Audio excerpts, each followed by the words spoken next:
что я тебя не слышу. У нас будет перерыв.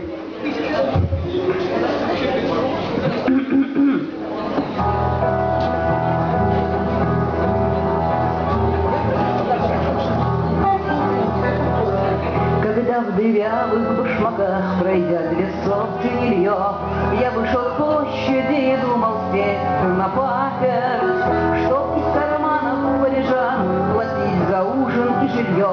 Я поднял голову и был сражен ей насмерть. Я даже рот раскрыл, поскольку забурлила кровь.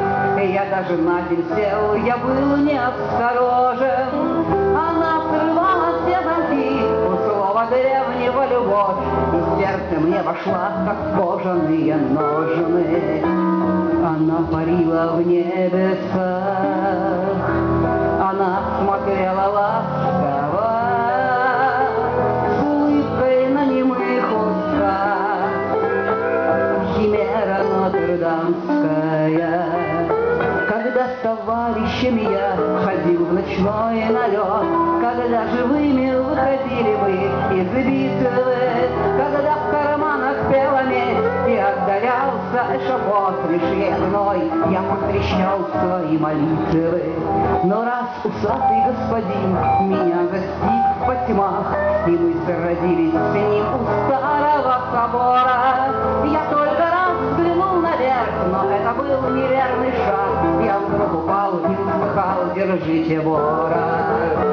Она ловила лунный свет, она была изменчива, несущая мне сотни бед, химера бессердечная. Пока неделя за неделею в тюрьме неслась, и приближался час отправки на галеры, я на нее смотрел в окно, железным прутьем прислонясь, и говорил себе: любовь моя химера.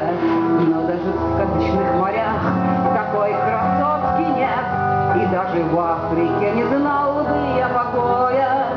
Скучнее романского коровника оказался новый цвет, и потому я дергал из-под конвоя.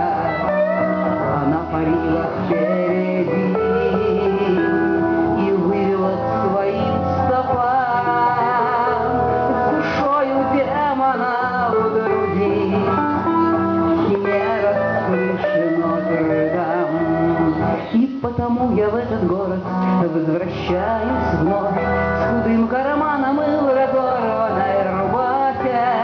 Сюда влечет меня судьба, и здесь живет моя любовь, и обе вместе довели меня до плахи. И вот стою с петлей на шее, и